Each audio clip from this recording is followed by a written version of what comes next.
Hello, hello, hello. Today has been a day of celebration for me. So, some of you guys have been on this journey with me, and some of you haven't. And I just started to think about just over the years all the things that has taken place. So, if you're listening to this, it may be a little lengthy for you, but I just wanted to share some things with you. I often said I'm gonna come on here and I'm gonna talk to everybody and I'm gonna have some words of encouragement, and I was gonna try to do that every week.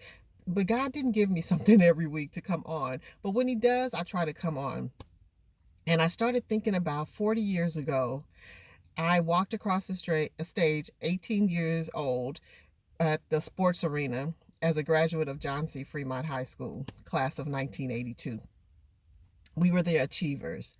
And our motto was, for the Achievers was, this is sad. I just thought about it. It was, in ourselves, our future lies. That's it. In ourselves, our future lies. That was the Achievers motto. And then, of course, from John C. Fremont, Pathfinders for Life was find a path to make one. So I just started thinking that 40 years ago, I graduated from high school. And 40 years later, I finally graduated from college. And I am so excited and I am so proud of me. I turned my last paper in on Thursday, and each day has been I know this is not proper English, but it has been gooder and gooder. It has been gooder and gooder, better and better. And I am really proud of me with this accomplishments because I was that girl who said that I was not going back. I had no desire to go back to college. I just didn't understand why I needed to. And then one day it hit me. I want to go back and get my degree. I wasn't doing it for a job. I wasn't doing it for a person. I was just doing it for me, for something that I wanted to accomplish for me. I think I was afraid to go back. I didn't think that I could compete with the people that were in the class. It was so many things, money, all of that, trying to decide whether or not I was going to go back to class. But like I said, 40 years ago, I was this girl who left school, started out at a JC, West Los Angeles College. I was going to school because I thought I wanted to be a daycare provider. I was going to open up my own child care center. But I was only doing that because my mentor at the time, her name was Ruth Nixon. She's a wonderful person. She had a daycare center, and I wanted to be just like her. And so I was going to go to school and I was going to open up a daycare center. And trust me when I tell you this, and this is a transparent moment, I failed those classes. I had no general ed classes in my schedule. All I had was child development classes. I was not prepared. I didn't talk to a counselor. I didn't speak to anyone about this decision that I was making. I just enrolled in school, chose those child development classes. I was in there with people who were older than me, women and men who knew what they wanted. They were in there for a reason. I was in there because I was going to do something like somebody else. That was the biggest, that was the first mistake, right? Man, the first mistake was probably not speaking to a counselor so that they can put me on the right path and tell me, don't start with the electives, start with your general eds, right? So from that, I flunked out, as they would say. I failed those classes. And over the years, I would go back and forth, back and forth. I went to Southwest, did English, some science classes, went back to West LA to do some hospitality and tourism classes because, of course, I did travel agents. I was a travel agent for a while. Most of you guys know that I do event planning. So I said, okay, I'm going to get my degree in travel and tourism, hospitality. So I took a boatload of classes. Still no general ed. The only thing I had general ed was English and health. Still hadn't talked to a counselor. So talk about putting the cart before the horse, right? That was me. But I kept going, like doing these classes back and forth, and then I stopped. And then in 2020, the pandemic hit, and so many things happened within that year. My life started over as a single person.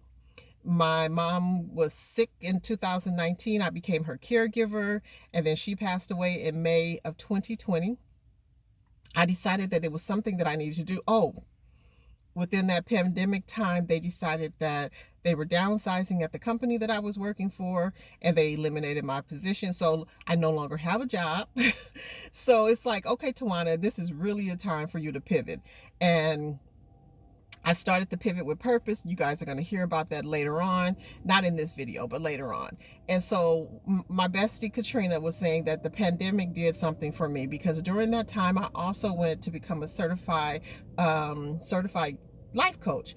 So I'm a transformational speaker as well as a transformational coach. So I did that. So I'm like, okay, so what else? What else am I going to do? And so I said, I'm going back to school. And so my other bestie, Rosalind, said, why don't you try Purdue University Global? I contacted them. I spoke with my advisor. I have the best advisor ever. I spoke with my advisor, and that journey began in August of 2022. And baby, I turned in my last assignment on Thursday of this week, and I have been in the clouds this entire time, because it's like, I'm done. I actually finished something that I didn't think that I was ever going to do, but I actually finished, and I am so, so proud of me. And I woke up this morning and I'm getting dressed for service, and I said, you're going to take yourself out to dinner. And so I took myself out to dinner. Anybody that knows me knows that I love the Cheesecake Factory. I love their jambalaya, and I love their calamari and a slice of original cheesecake. So I went there. They said, how many? I said one. Table for one. And I don't think that I've ever, ever, ever taken myself out to dinner. Now, mind you, I've gone out to eat alone because I like meat. But that took a minute too. That's a whole nother soap opera. But the thing is that I took myself out to dinner. You know, you go to lunch by yourself. You got your 1 hour break at lunchtime. Sometimes you'll go with your coworkers. Sometimes you eat alone. But it's nothing like going into a restaurant by yourself and being okay with sitting alone. Today, I was okay. I was okay with sitting alone. I told my friend Rosalind, I said, I know through this journey, some tears are going to flow just out of the blue. I'm driving on the 105 freeway today, and it hit me. The song came on about being, oh, my God is awesome. My God is awesome. My God is awesome. And tears just came, because my God is awesome.